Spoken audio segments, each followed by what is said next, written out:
Hello everyone, welcome to our channel tax room. और आज हम डिस्कस करने वाले हैं एमएसएमई की registration and its benefits. So I hope आपको ये वीडियो पसंद आएगा, यूजफुल लगेगा। और अगर पसंद आए तो हमारी वीडियो को लाइक करें, हमारे चैनल को सब्सक्राइब जरूर करें आने वाले टैक्स अपडेट्स के लिए। और व्हाट्सएप का लिंक मैंने डिस्क्रिप्शन बॉक्स में दिया है, आप उस व्हाट्सएप ग्रुप को भी ज्वाइन कर सकते हैं for latest tax updates.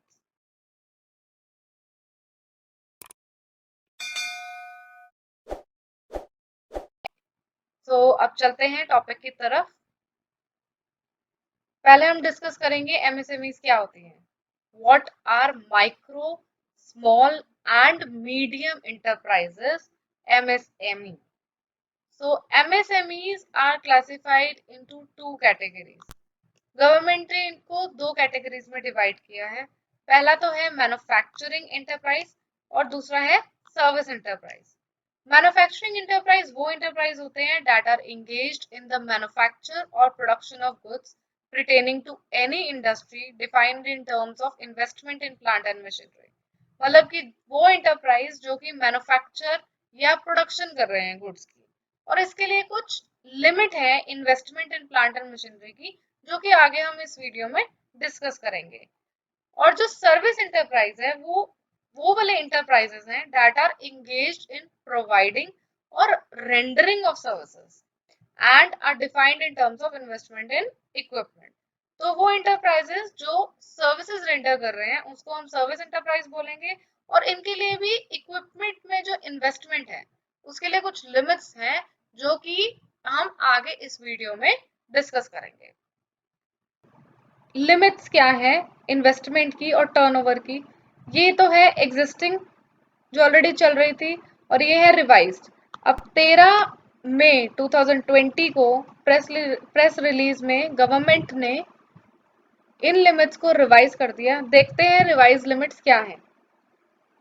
Manufacturing and services दोनों ही इंटरप्राइजेस के लिए इन्होंने तीन भागों में इनको डिवाइड किया है, माइक्रो, स्मॉल और मीडियम में।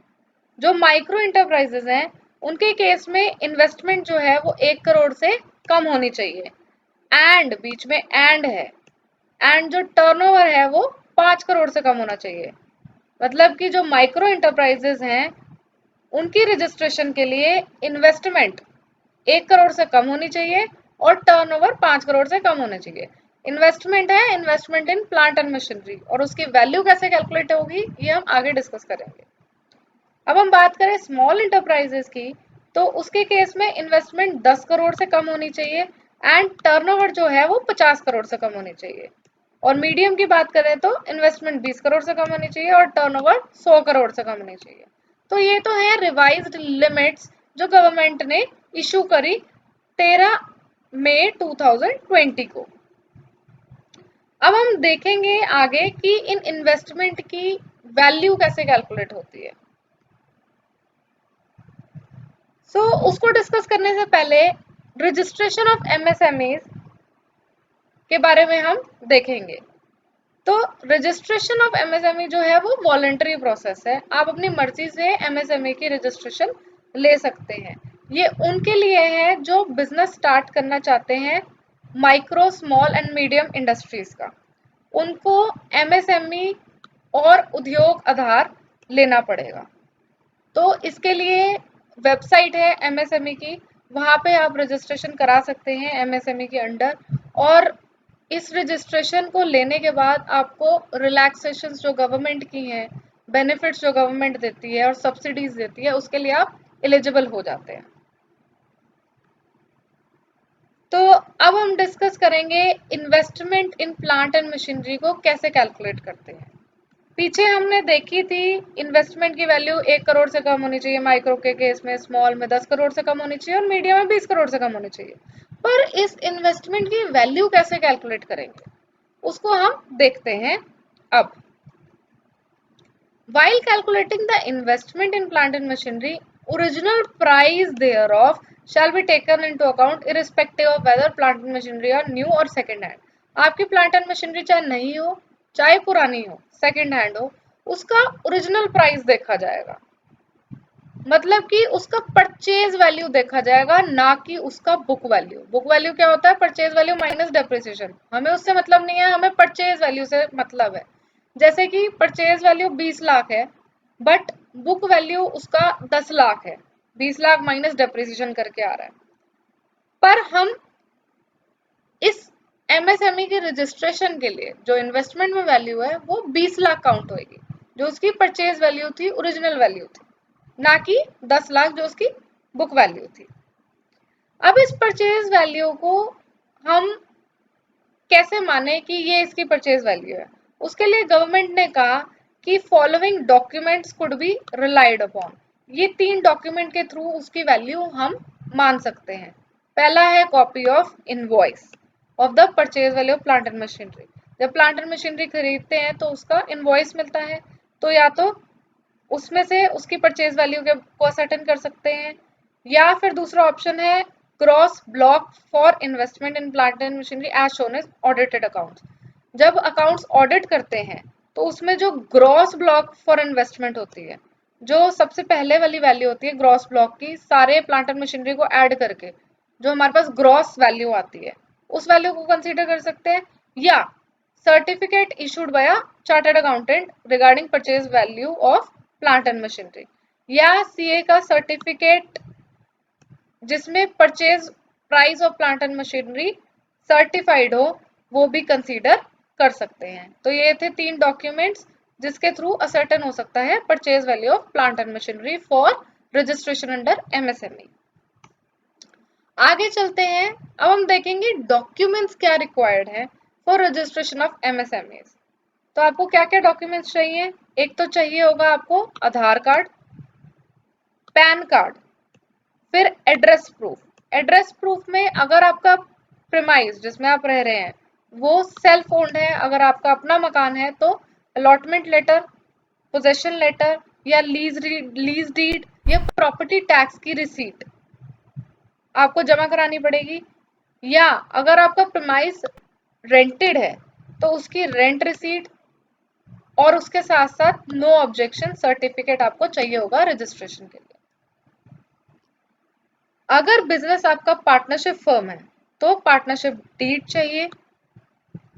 अगर कंपनी है तो MOA, memorandum of association, articles of association और सर्टिफिकेट ऑफ इनकॉर्पोरेशन चाहिए होगा रजिस्ट्रेशन के लिए।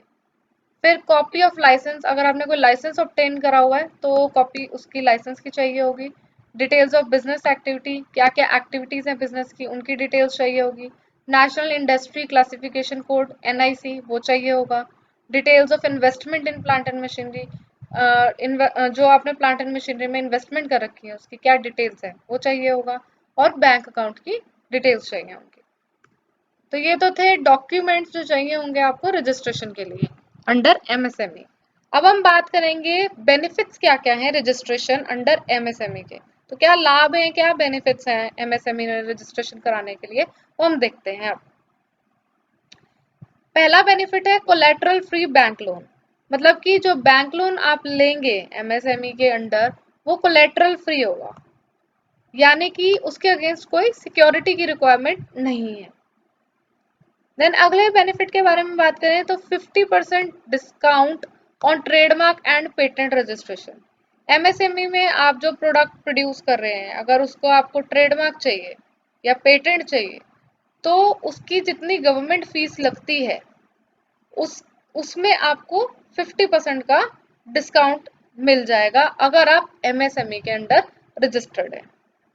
ओवरड्राफ्ट इंटरेस्ट रेट एग्जेम्पशन, इसमें आपको ओवरड्राफ्ट के इंटरेस्ट रेट में भी एग्जेम्पशन मिलती है। Then industrial promotion subsidy eligibility, MSME के अंडर इंडस्ट्रियल प्रमोशन सब्सिडी है उसकी भी आप उसके लिए भी एलिजिबल हो जाते हैं अगर आप एमएसएमई के अंडर रजिस्टर्ड हैं तो। प्रोटेक्शन अगेंस्ट डिलेड पेमेंट, ये एक्सपेक्ट किया जाता है कि 15 दिन में पेमेंट कर देंगे एमएसएमई के अंडर जो रजिस्टर्ड है। बट अगर वो 15 दिन में पेमेंट नहीं करता तो गवर्नमेंट टोटल 45 दिन का टाइम देती है पेमेंट के लिए, और उसके बाद ब्याज लगना शुरू होता है। तो 45 डेज का आपको यहाँ पे प्रोटेक्शन मिल जाता है डिले पेमेंट का। Then concession in electricity bills, जो एमएसएमई के अंडर रजिस्टर्ड हैं उनको इलेक्ट्रिसिटी बिल्स में कंसेशन दिया जाता है। इसके लिए आपको इलेक्ट्रिसिटी के बिल्स और एप्लीकेशन फॉर्म गवर्नमेंट को सबमिट करने पड़ेंगे एंड आप कंसेशन के लिए एलिजिबल हो जाओगे। Then ISO certification charges reimbursement, यानी कि अगर आप आईएसओ सर्टिफिकेशन के चार्जेस अगर पे करते हैं और आप एमएसएमई के अंडर रजिस्टर्ड है तो उसके भी आपको चार्जेस वो रीइंबर्स हो जाएंगे। तो ये तो थे बेनिफिट्स रजिस्ट्रेशन के एमएसएमई के अंडर। और जो कुछ भी आगे रिलैक्सेशन है जो गवर्नमेंट देगी टाइम टू टाइम, उसके लिए भी आप एलिजिबल हो जाएंगे अगर आप एमएसएमई के अंडर रजिस्टर्ड हैं तो। So that's all for today, thank you. और आई होप आपको ये वीडियो पसंद आया होगा, और आया है तो प्लीज़ इस वीडियो को लाइक करें, हमारे चैनल को सब्सक्राइब करें और अपने फ्रेंड्स के साथ ज़रूर शेयर करें। Thank you.